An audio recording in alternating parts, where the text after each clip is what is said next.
Good morning friends. आज Sunday का दिन है 13 जुलाई।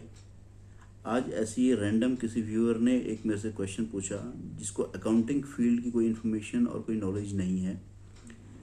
तो उसने पहले मेरे से तो ये क्वेश्चन पूछा कि अकाउंटिंग क्या चीज़ है और इस अकाउंटिंग की कितने टाइप्स होते हैं, किस किस तरह की अकाउंटिंग होती है।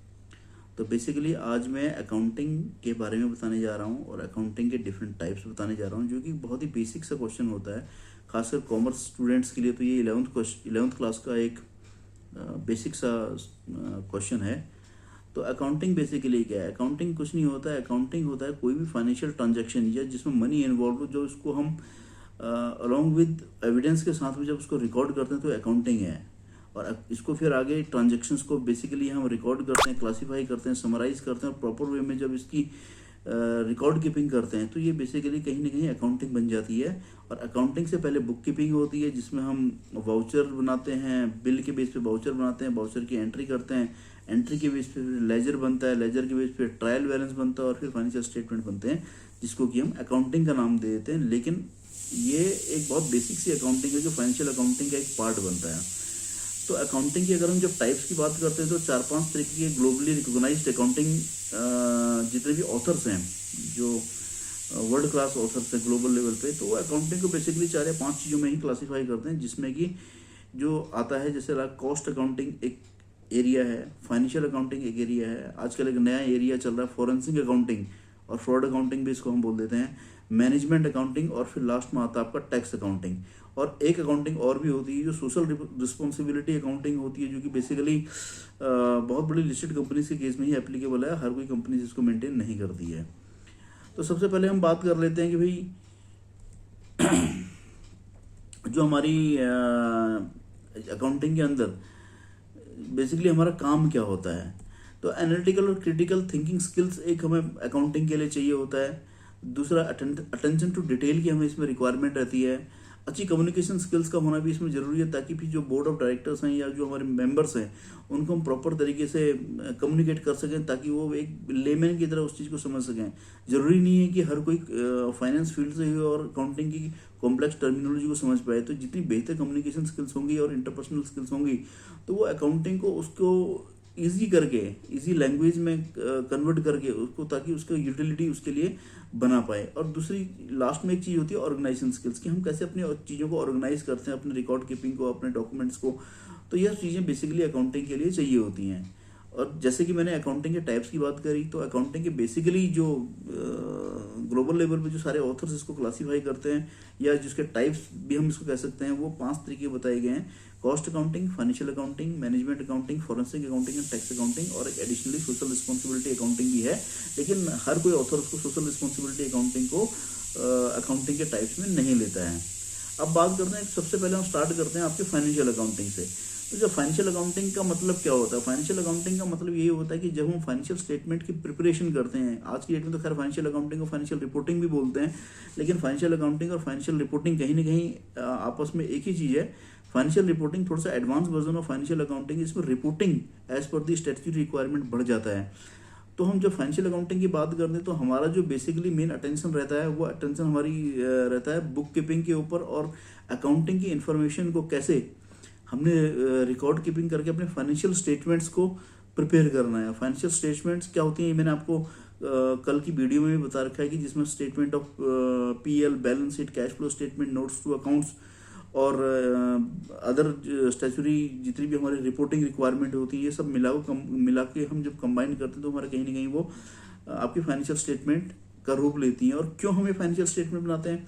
फाइनेंशियल स्टेटमेंट हम बेसिकली इन्वेस्टर्स के लिए बनाते हैं, जिन्होंने किसी कंपनी में अपना पैसा इन्वेस्ट किया होता है। कंपनी के क्रेडिटर्स के लिए भी बनाया जाता है, कंपनी के बैंकर्स के लिए भी बनाया जाता है, स्टॉक एक्सचेंज के लिए भी फाइनेंशियल स्टेटमेंट की रिक्वायरमेंट रहती है, टैक्स अथॉरिटी के लिए भी फाइनेंशियल स्टेटमेंट की रिक्वायरमेंट रहती है, ताकि उसकी बेस पे वो टैक्स अकाउंटिंग किया जा सके और टैक्स की कंपटीशन करके गवर्नमेंट को प्रॉपर टैक्स जमा कराया जा सके।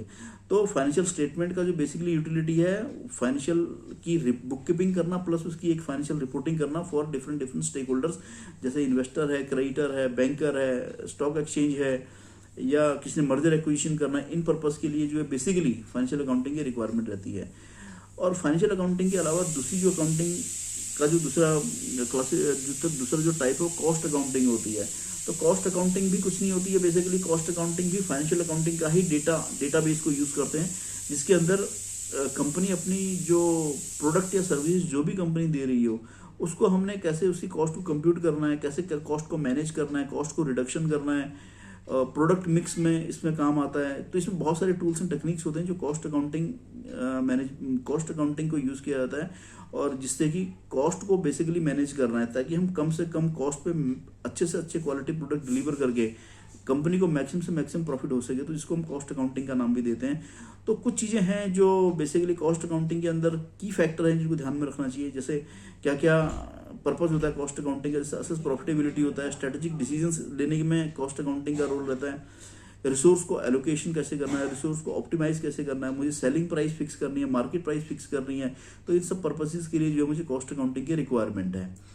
अब कॉस्ट अकाउंटिंग हो गया, फाइनेंशियल अकाउंटिंग हो गया, तीसरी जो अकाउंटिंग इसमें आती है आपकी मैनेजमेंट अकाउंटिंग आती है। तो मैनेजमेंट अकाउंटिंग और कॉस्ट अकाउंटिंग और फाइनेंशियल मैनेजमेंट कहीं ना कहीं वैसे तो होने को ये तीन तरह के कॉन्सेप्ट, तीन तरह के टॉपिक्स है, तीन तरह के सब्जेक्ट हैं, बट कहीं ना कहीं आपस में एक दूसरे को कोइंसाइड करते हैं और इन तीनों का आपस में एक इंटरफेस भी है।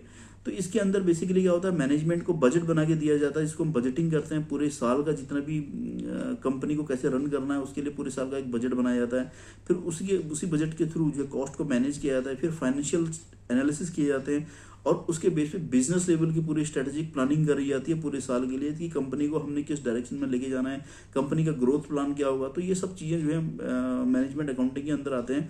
और मैनेजमेंट अकाउंटिंग ही बेसिकली मेन एक ऐसा एरिया होता है अकाउंटिंग का जो कंपनी के बोर्ड ऑफ डायरेक्टर्स और को चाहिए होता है डिसीजन मेकिंग करने के लिए। उसके बाद चौथे नंबर पे हमारी आती है आपकी फॉरेंसिक अकाउंटिंग।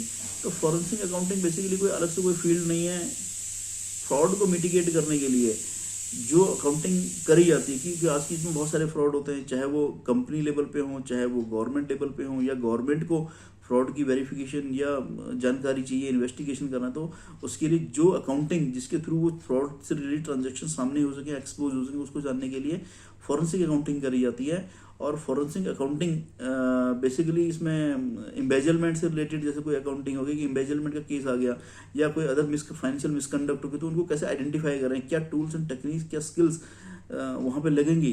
तो इस तरह की जब अकाउंटिंग करी जाती है तो उसको फॉरेंसिक अकाउंटिंग कहा जाता है। और आज की डेट में तो फॉरेंसिक अकाउंटिंग में अपने आप में एक बहुत बड़ा एरिया बन गया और एक बहुत बड़ा करियर भी बनता जा रहा है।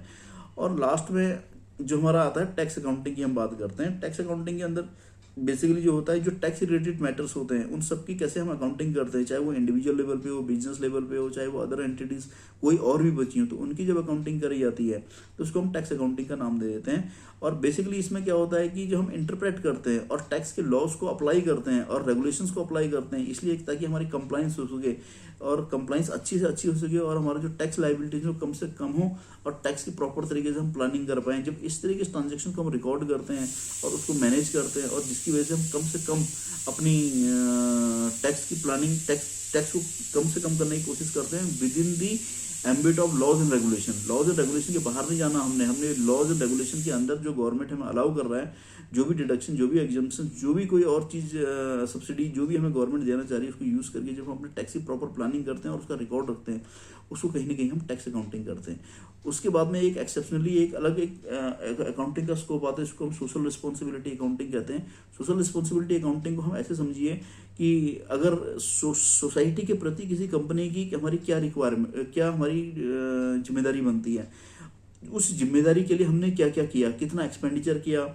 मैंने वैसे भी कंपनीज एक्ट के अंदर सोशल रिस्पॉन्सिबिलिटी से रिलेटेड अलग एक सेक्शन भी है, वो बात भी करता है कि किन किन क्लास ऑफ कंपनीज के ऊपर सोशल रिस्पॉन्सिबिलिटी का जो कंपनीज एक्ट का सेक्शन है वो लगेगा। और सोशल रिस्पॉन्सिबिलिटी में बहुत सारे प्रोजेक्ट भी ऐसे बताए गए हैं कि आपको जो इन्वेस्टमेंट भी करना है सोसाइटी के लिए वो कहाँ कहाँ पे करना है। तो एन नंबर ऑफ प्रोजेक्ट इसमें बहुत सारे, तो उसमें आप किसी प्रोजेक्ट में आपको इन्वेस्ट करना होता है और उसका रिकॉर्ड जो है गवर्नमेंट को सबमिट करना होता है। और जब आप उसको रिकॉर्ड को सबमिट करते हो, उसका प्रॉपर रिकॉर्ड रखते हो, तो कहीं ना कहीं यही हमारी एक सोशल रिस्पॉन्सिबिलिटी अकाउंटिंग बनती है। तो दोस्तों कहने का भाव यही है, जो अकाउंटिंग मैंने आपको बताया, अकाउंटिंग के टाइप्स बताए, अकाउंटिंग के टाइप्स हैं 5। सोशल रिस्पॉन्सिबिलिटी अकाउंटिंग को अगर इसमें ले लें तो 6 बनते हैं और ये ग्लोबली लेवल पे एप्लीकेबल होती हैं। बहुत सारी ऐसी कंट्री है जहाँ पर ये मैंडेटरी है सोशल रिस्पॉन्सिबिलिटी अकाउंटिंग, लेकिन बहुत सी ऐसी कंट्री है जहाँ पे अभी मैंडेटरी नहीं है, अभी इसका इवॉल्विंग हो रहा है। हाँ, कुछ कंपनीज एक्ट के हमारे ऐसे सेक्शन है 2013 के इंडिया के अंदर, जिन कंपनीज के लिए और क्लास ऑफ कंपनीज के लिए ये हमारा जो है सोशल रिस्पॉन्सिबिलिटी अकाउंटिंग मैंडेटरी है। तो दोस्तों ये टाइप्स ऑफ अकाउंटिंग की एक बेसिक सा क्वेश्चन जो एक बेसिकली 11th क्लास का एक ही कॉन्सेप्ट है, बट ठीक है, जो भी व्यूअर्स को जानना चाह रहे हैं उनके नॉलेज के लिए मैं अपलोड किया है यहाँ पे।